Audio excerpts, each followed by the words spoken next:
Okay, we are live. Are you ready to get absolutely nuts, Adam? Let's do it. Okay. On today's episode of Playing Small is Canceled, we have a powerhouse of entrepreneurial wisdom and leadership. Big facts.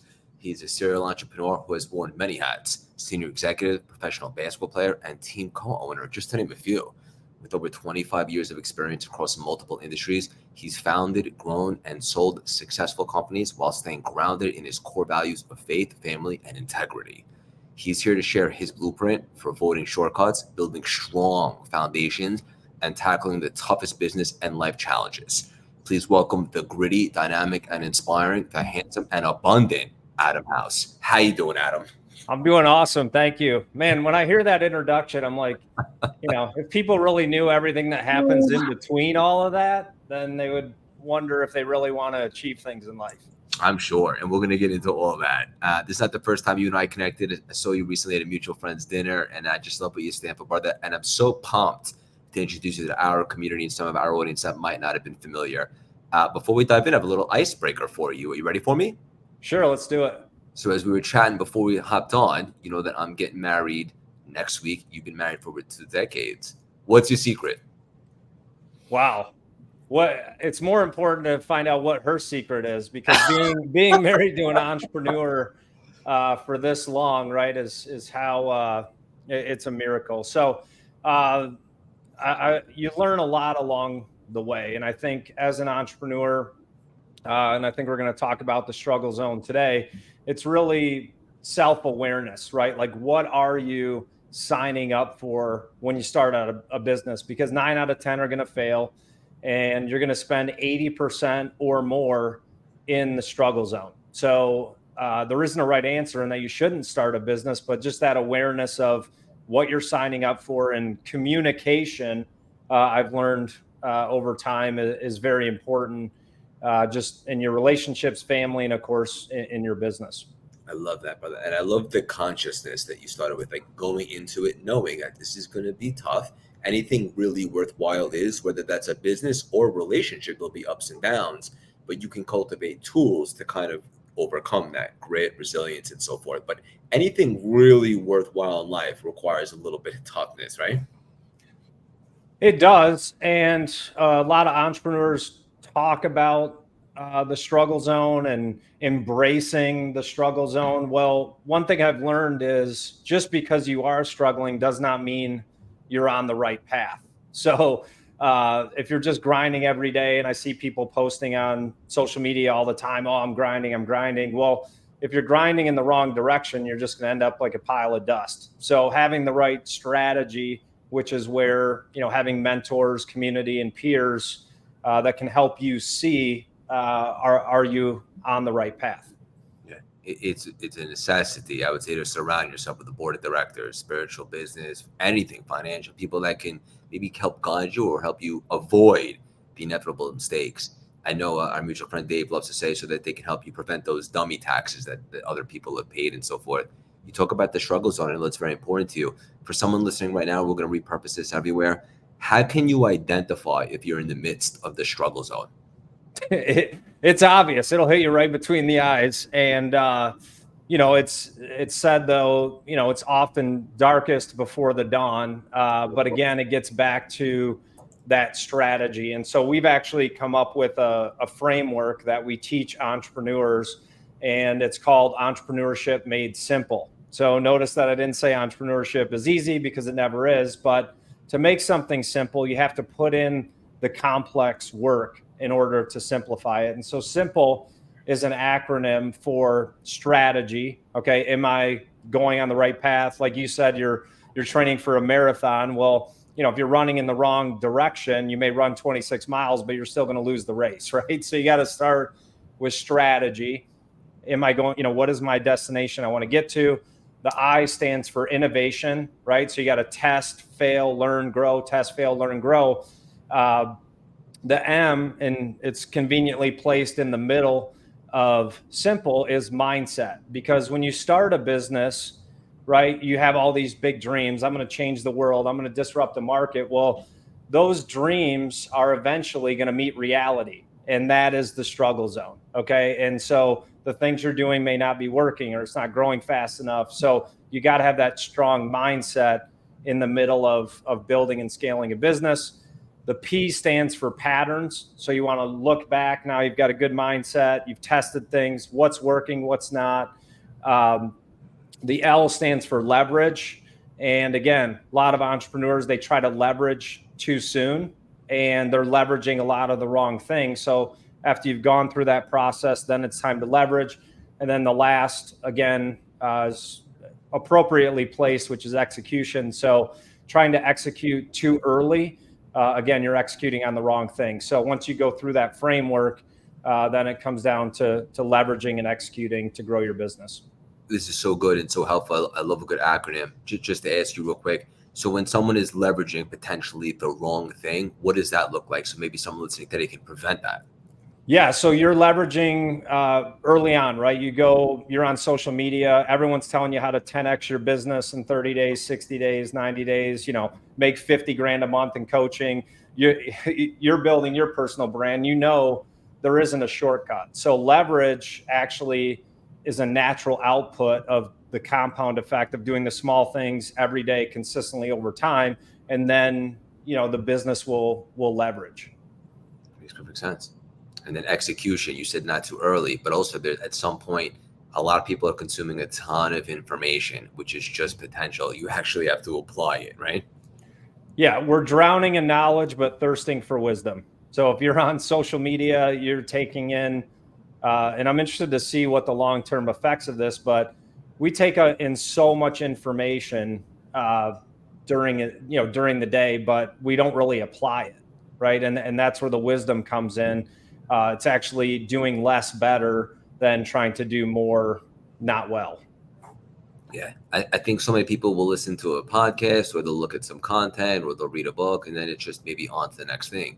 But if you think about the metaphor from like working out, like consistency, reps, and then you break down the muscles, you recover, and then you hopefully get stronger.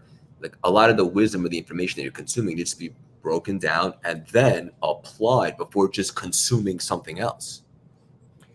Yeah, you're right. And giving the gym another analogy too, or just referencing the gym, there's a lot of people that work out every day, but they don't see results, right? So this gets back to the strategy part. So just because you're miserable, just because you're in the struggle zone, it doesn't mean you're on the right path. So this is where advisory comes in, having a community, peers like you and I that are climbing a mountain together.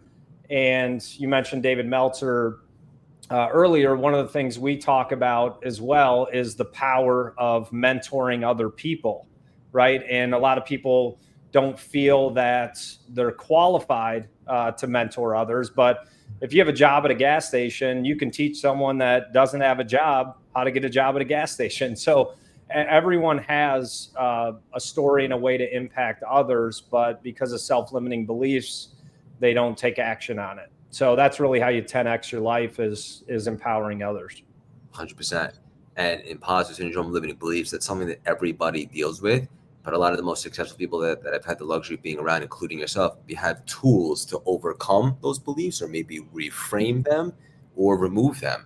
What is something that you do when you're hit with a limiting belief? I begin every single day renewing my mind, because all day long you are constantly bombarded, profile envy, social media comparison. How come this guy's doing better than me? So for me, it's just the consistent disciplines of renewing my mind, whether it's listening to a podcast, journaling, meditating, praying, all of those things just help control the morning. And then I'm I'm attacking the day instead of the day attacking me.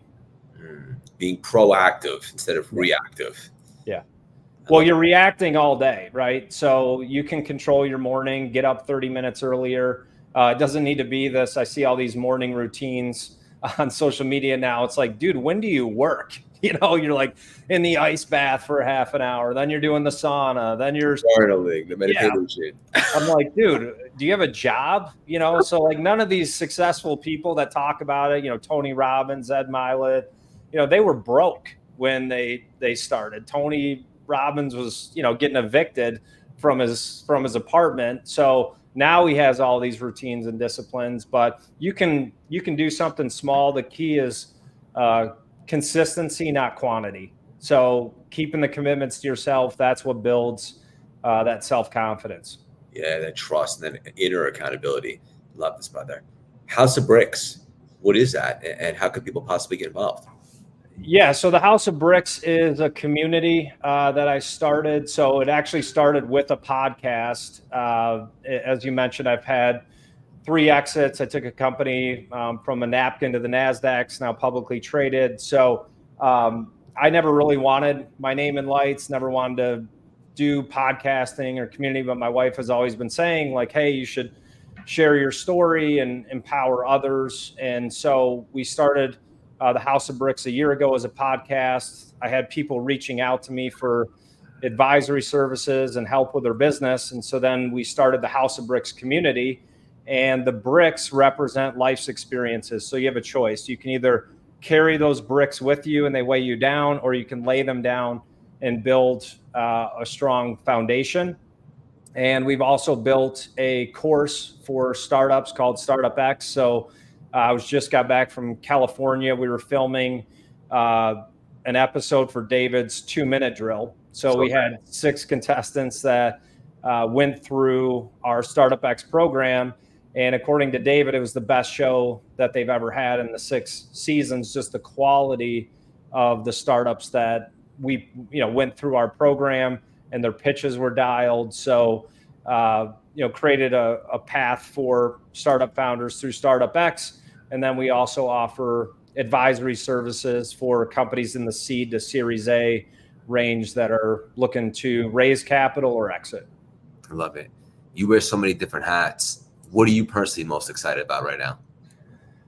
For me personally, I love inspiration, transformation. Not really a motivational guy because motivation's temporary. We're more focused on transformation. But just seeing the success that the startups had through our program, and then also the impact the House of Bricks community is making in people's businesses and lives, because there really isn't a work-life balance anymore. It's work-life integration. So we try to teach people, the balance between how you function and work and the impacts in your life.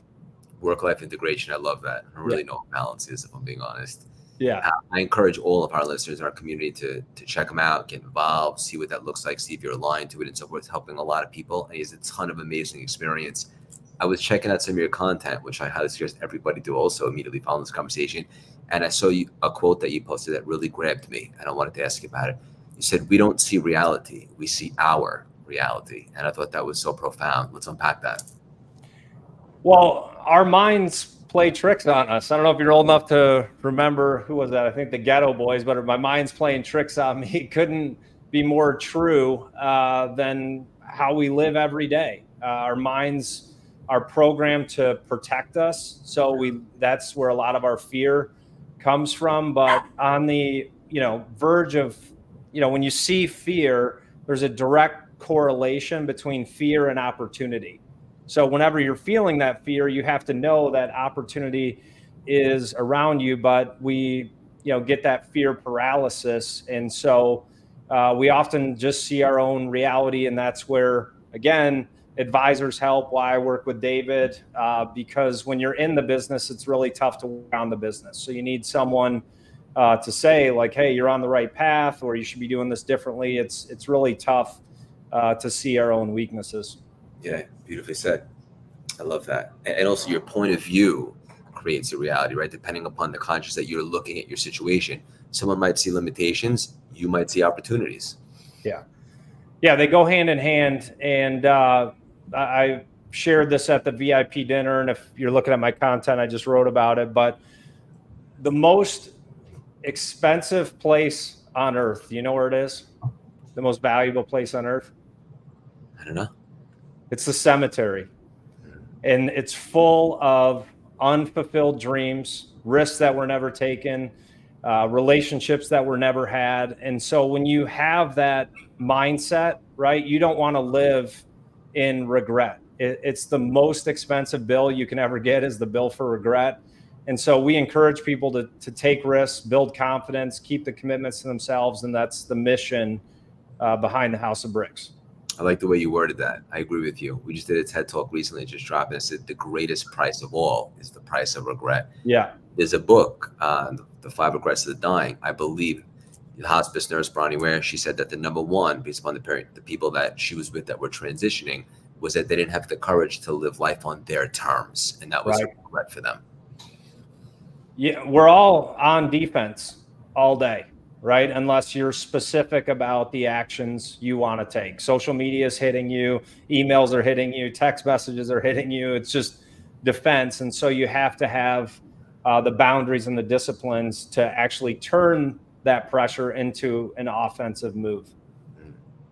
We have so many aspiring entrepreneurs and also successful ones in our community and so forth. I know that you love to talk about this. In your opinion, what is the price that somebody needs to be willing to pay to become a successful entrepreneur?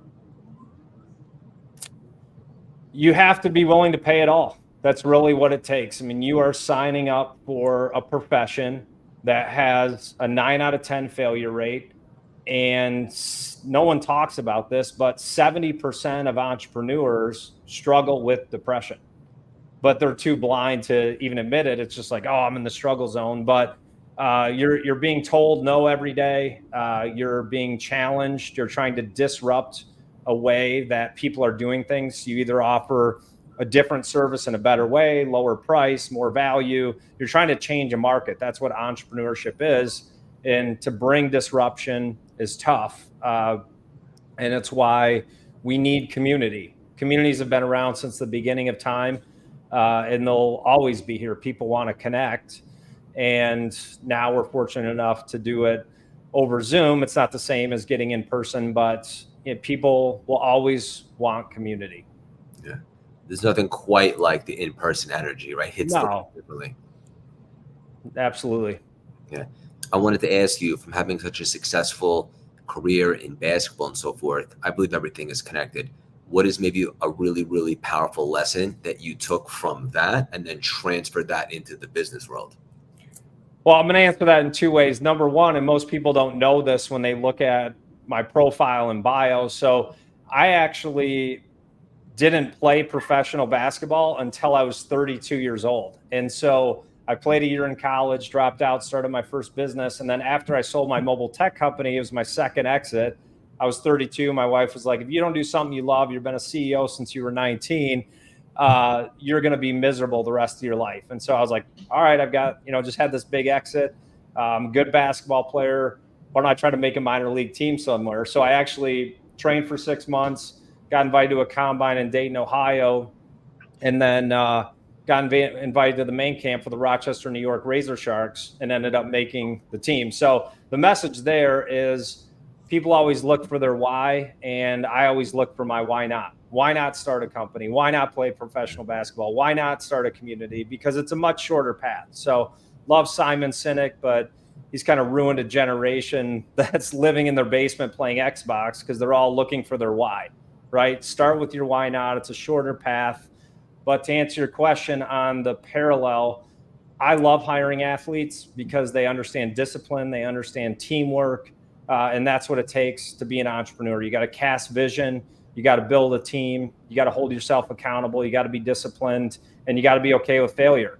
Being a professional athlete, you're failing all the time in the gym, right? Training, losing games, but you have to have that mindset to keep moving forward and a good team around you.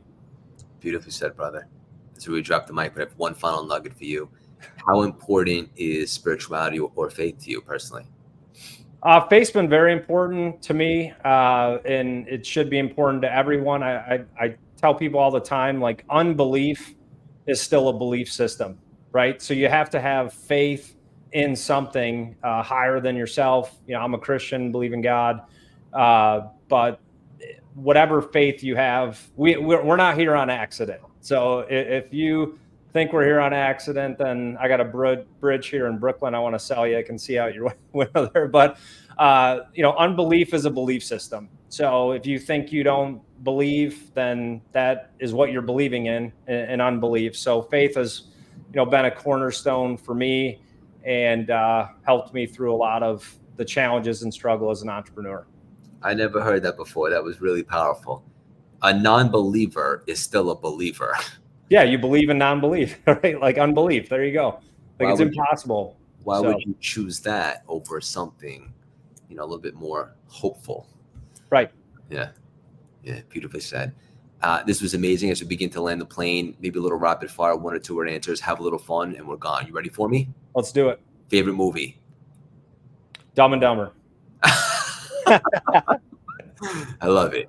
Your last meal on earth would be? Steak. Same. Favorite workout? Kettlebell. Favorite book? Bible. Morning ritual essential? Ice bath. Wow, you're good at this. Yeah. Last one, a little bit challenging. 1 word to describe your journey so far? Competitive. I've never seen anyone nail it that crisp. I don't change, man. Everything I say is authentic. I didn't learn it in a book. It's my life story. So it's pretty natural. You can't go wrong when you speak from the heart. That's right. This is awesome. Adam, hang up for 1 sec. Thank you so much for stopping by and dropping these priceless, juicy nuggets today. Absolutely. Thanks for having me.